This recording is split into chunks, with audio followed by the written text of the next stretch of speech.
ఆయన అయితే బాగుంటుందని మా ఉద్దేశం కూడా, నా ఉద్దేశం, నా పర్సనల్ ఉద్దేశం ఇది. ఇంకా పార్టీలన్నీ ఎలా చెప్తాయో అలా వేసాం సార్. రైట్. ఎస్ కార్తీక్ గారు, నిజంగా అంటే ఇప్పుడు వైసీపీ తీసుకున్న నిర్ణయం ఆ పార్టీ పొలిటికల్ భవిష్యత్తుపై ప్రభావం చూపిస్తుందంటారా? నిజానికి ఇందాక ఒక వ్యాలిడ్ పాయింట్ ఏంటంటే, వైఎస్ రాజశేఖర రెడ్డి గారికి ఆశీర్వాదం ఇచ్చారు ఆంధ్రప్రదేశ్ ప్రజలు కాంగ్రెస్ నాయకుడిగా. సుదీర్ఘ రాజకీయ జీవితం కాంగ్రెస్ తో ఆయనకుంది.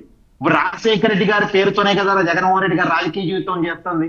ఆ రాజశేఖర రెడ్డి గారు చిరకాలం బీజేపీ మీద ఫైట్ చేశారు. తన జీవితాంతం చివరి రోజు వరకు, ఆయన రాజకీయ జీవితం మొదలుపెట్టిన రోజు నుంచి ఆయన చనిపోయే చివరి రోజు వరకు బీజేపీ మీద పోరాటం చేస్తూనే ఉన్నారు. ఆయన ప్రధానమైన ఆకాంక్ష బీజేపీ ప్రభుత్వానికి కేంద్రంలో రాకూడదు, కాంగ్రెస్ ప్రభుత్వం ఏర్పడాలి, రాహుల్ గాంధీ ప్రధానమంత్రి కావాలి. ఇది రాజశేఖర రెడ్డి గారు ఓపెన్ గా చెప్పిన ఆకాంక్ష. ఇదేమీ సీక్రెట్ కాదు, ఇది ఓపెన్ గా చెప్పారు ఇది. అలాంటిది జగన్మోహన్ రెడ్డి గారు రాజశేఖర రెడ్డి గారి రాజకీయ ఆకాంక్షలకు భిన్నంగా బీజేపీకి ఎప్పటికప్పుడు సపోర్ట్ చేస్తూ పోతున్నారు. కారణం ఏంటంటే అతని మీద ఉన్నటువంటి కేసులు. ఆ కేసులు చూసి ఇవాళ తనను తాను రక్షించుకోవడం కోసం తనకు ఓటేసే సెక్షన్స్ ఏమైనా పర్లేదు, వాళ్ళ ప్రయోజనాలు ఏమైనా పర్లేదు, రాజకీయంగా మాట్లాడే విధానం ఏదైనా పర్లేదు, వాళ్ళ రాజకీయ విధానంతో మనం చేసే పని తప్పైనా పర్లేదు, ఈ తప్పులు ఒప్పులతో సంబంధం లేదు, ఓటేసే జనాలతో సంబంధం లేదు, రాజకీయంగా మోసే సెక్షన్తో పని లేదు, కార్యకర్తల అభిప్రాయాలతో పని లేదు. మనం బీజేపీకి సపోర్ట్ చేయాలి, బీజేపీ నుంచి మనం కేంద్రంలో మన కేసు నుంచి మనం లబ్ధి పొందాలి. నిజానికి జగన్మోహన్ రెడ్డి గారి మీద ఉన్న కేసులు మామూలు కాదండి. నేను ఒక కీలకమైన విషయం చెప్తా. ఇప్పుడు జగన్మోహన్ రెడ్డి గారి మీద 20 సిబిఐ ఈడీ కేసులు నేను దాకా చెప్పినట్టు 2011 నుంచి ఉన్నాయి. ఈ 43,000 కోట్ల రూపాయల కేసులు. అవి ఒక మనం మోపుతున్న అభియోగాలు కాదు, సిబిఐ ఈడీ మోపుతున్న అభియోగాలు. అవే నిజం అనుకోండి, ఒక మనం జగన్మోహన్ రెడ్డి వర్సెస్ సిబిఐ ఈడీలో ఎవరు నమ్ముతాం? ఉన్నంత వరకు మన వ్యవస్థలనే నమ్ముతాం. సిబిఐ ఈడీని నమ్మి అవి నిజం అనుకున్నాం అనుకోండి, అంత తండ్రి అధికారాన్ని అడ్డం పెట్టుకుని 43,000 కోట్లు సంపాదించినప్పుడు తానే ముఖ్యమంత్రి అయితే ఇంకెంత సంపాదించగలడు? ఇప్పుడు ఆ ముఖ్యమంత్రి అయ్యే అవకాశం వచ్చిందిగా. వ్యవస్థలు మేనేజ్ కాకపోవడం ఫలితంగా, కేసులు ముందుకు పోకపోవడం ఫలితంగా, కేసులు నిరూపించకపోవడం ఫలితంగా మళ్ళీ ముఖ్యమంత్రి కాగలిగారు కదా. మళ్ళీ ముఖ్యమంత్రి కాగలటం ఫలితమే కదా ఇక్కడ కేసు ఇప్పుడు నమోదైంది. ఈ అవకాశం ఈ వ్యవస్థలు ఇచ్చాయి కదా, ఆ వ్యవస్థను మేనేజ్ చేసుకోగలటం ఇచ్చారు కదా. అంటే తన పార్టీని రాజకీయంగా అమ్మకానికి పెట్టి తన రాజకీయ ప్రయోజనాలు నెరవేర్చుకుంటున్నారు జగన్మోహన్ రెడ్డి గారు. తనను తాను రక్షించుకోగలుగుతున్నారు జగన్మోహన్ రెడ్డి గారు. కానీ ఆ ఫలితంగా బాధితులు ఎవరు? ఆంధ్రప్రదేశ్ ప్రజలు. నిజానికి గత లిక్కర్ స్కామ్ లో 1,30,000 మంది చనిపోయారు, లేదు కిడ్నీలు లెవెల్లు పోగొట్టుకున్నారు అనేది సెర్పు నివేదిక. ఒక ఈస్ట్ గోదావరి జిల్లాలోనే 7,000 మంది చనిపోయారు నకిలీ మద్యం తాగి ఆంధ్రప్రదేశ్ ప్రభుత్వం 2019 నుంచి 24 మధ్య అనేటువంటిది కేంద్ర ప్రభుత్వం నివేదిక. ఒక్క జిల్లాలోనే 7,000 మంది అంటే మొత్తం అన్ని జిల్లాలు కలిపి లెక్కే చేయండి. అంటే ఇంతమందిని చంపిన పాపం ఎవరిది? ఇంతమంది చంపడానికి కారకులు ఎవరు? నిజానికి సిబిఐ ఈడీ వాళ్ళు పెట్టిన కేసులు కనుక నిరూపించగలిగి ఉంటే ఈ పరిస్థితి ఆంధ్రప్రదేశ్కి వచ్చిండేదా? నిజానికి జగన్మోహన్ రెడ్డి కేసులు ఈ ప్రపంచంలోనే ఒక పెద్ద టాస్క్.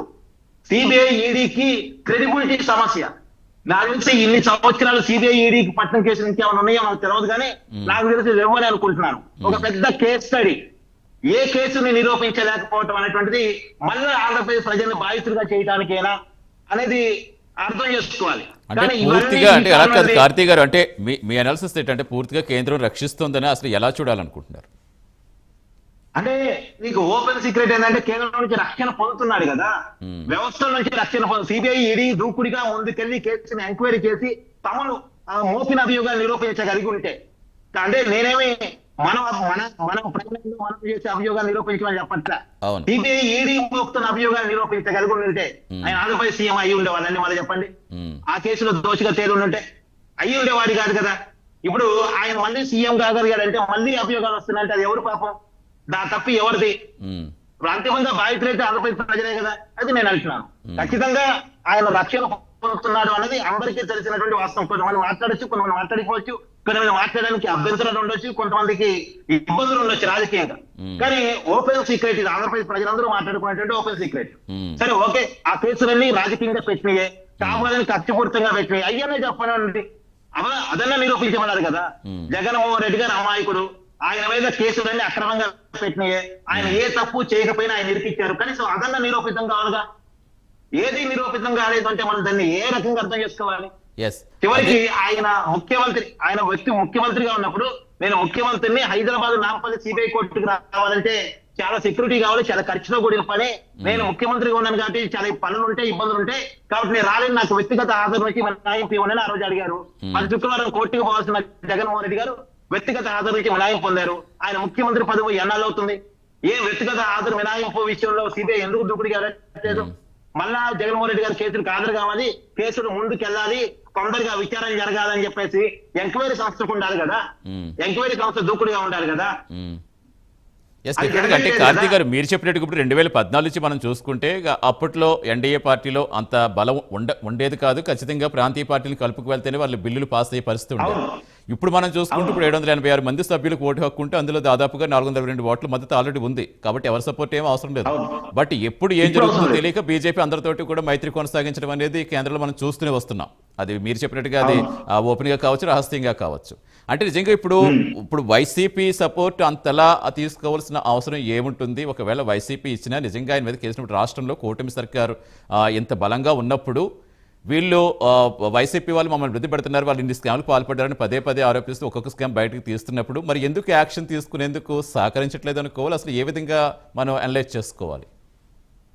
అంటే నేను అనుకోవటం ఆల్రెడీ చాలా సార్లు చాలా రకాలుగా బీజేపీకి అవసరమైనప్పుడు సపోర్ట్ చేస్తూ వచ్చారు కాబట్టి పాత కేసులు హోల్డ్ అయి ఉన్నాయి. ఇప్పుడు ఏదన్నా కొత్త కేసులు, ఈ లిక్కర్ కేసులు దూకుడుగా వెళ్తే తప్ప పాత కేసుల్లో చాలా అంటే నిజానికి నిరూపించడం కూడా కష్టం. టూ లాంగ్ అయిన కొద్దీ ఎక్కడైనా సాక్ష్యాలు కనుమరుగైపోతాయండి. ఎప్పుడైతే ఒక కేసు ఎక్కువ కాలం గడిచిపోతుందో ఆ కేసు సంబంధించిన ఆధారాన్ని క్రమక్రమంగా నీరు గారిపోతాయి. ఇప్పటికి 2011 అంటే దాదాపు 14 సంవత్సరాలు గడిచిపోయింది. ఈ 14 సంవత్సరాల కాలంలో ఆ పాత కేసుకు సంబంధించిన సాక్ష్యాలు నిరూపించి మళ్ళీ ఆ కేసు నిరూపించడం, దానికి సంబంధించిన డిశ్చార్జ్ పిటిషన్ అన్ని ఓకే చేయటం, అంటే దాన్ని డిస్మిస్ చేయించడం, ఇవన్నీ చాలా పెద్ద టాస్క్ తో కూడిన పనులు. ఇప్పుడు ఆ కేసుల్లో జరగాల్సిన రక్షణ అనేది జగన్మోహన్ రెడ్డి గారు రకరకాల టైంలో బీజేపీకి ఉపయోగపడటం ద్వారా రక్షణ పొందేశారు, అయిపోయింది. ఇప్పుడు కొత్తగా రాజకీయ పరిస్థితులు మార్పు వచ్చినాయి. మీరు అన్నట్టు గతంలో వైసీపీ అవసరం బీజేపీకి లేదు, అందులో టీడీపీతో అవసరం ఉంది. టీడీపీ మీద ఆధారపడి, తెలుగు ఎంపీ మీద ఆధారపడి ఎన్డీఏ ప్రభుత్వం ఉంది. కాబట్టి ఇప్పుడు కొత్తగా కోఆపరేట్ చేయకపోవచ్చు తప్ప ఆల్రెడీ పాత కేసుల్లో పొందాల్సిన రక్షణ జగన్మోహన్ రెడ్డి గారు పొందేశారు అనేది మనకు కనపడుతున్న విషయం. రైట్ అండి. ప్రస్తుతం అంతా చిన్నప్పరెడ్డి గారు వైసీపీ నాయకులు జాయిన్ అయ్యారు. నమస్తే చిన్న